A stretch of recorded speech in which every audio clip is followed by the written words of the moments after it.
It's the middle of January, so that means we're off to Sim Formula Europe in the Netherlands.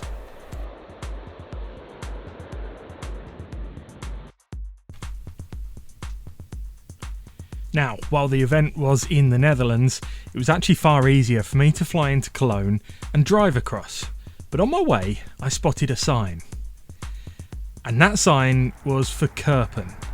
And if you're not familiar with Kerpen, it is the place where Michael Schumacher learnt his trade. In fact, the old karting centre that Michael and his brother Ralph used to go to all the time is now the Michael Schumacher Karting Centre. You can see mock-ups of some of his old cars, some of his old race suits, a giant Schumacher helmet, and you've got both an indoor and outdoor track. Now, it's the outdoor track where the Schumachers learnt their craft, and there's no way I could drive past Kerpen without taking a stop and having a look at this legendary facility for myself.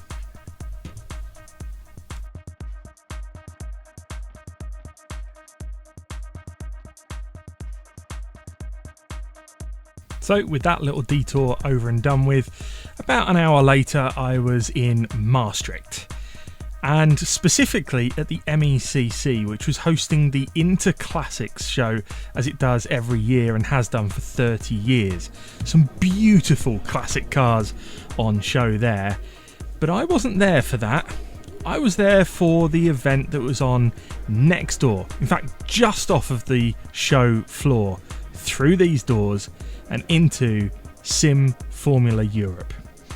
Now, this show's been running for a few years now, and is getting bigger and better. A new layout this year provided more space and really good atmospherics for all of the manufacturers to turn up.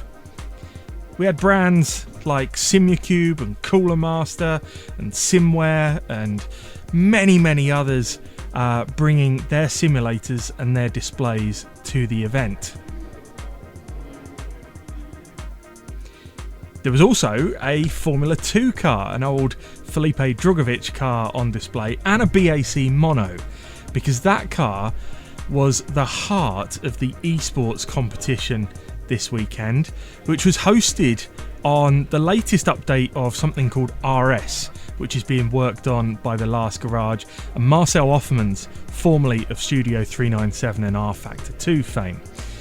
I had a go myself, and I'll cover that briefly elsewhere, but it was great to see brands like Cooler Master and Simucube and Gomez there showing off their equipment, but there was definitely a lot of motion rigs to play with. This is the Acto Racer display, and motion was all the rage this year.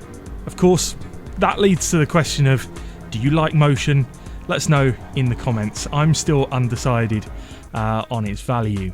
There were some niche products as well, like this interesting G-Tail hub extender, as well as new wheels from a brand called Zen's Sim Wheels, which I'd not come across before. But some lovely detail in those products at one end of the market, all the way through to the Cosworth wheel from SimRep at over £10,000. Slap bang in the middle, you had the likes of Gomez bringing their wealth of rims to the event. Of course, Overtake were there bringing some colour to events, but once again, this was a fantastic show in Maastricht, and I can really recommend it.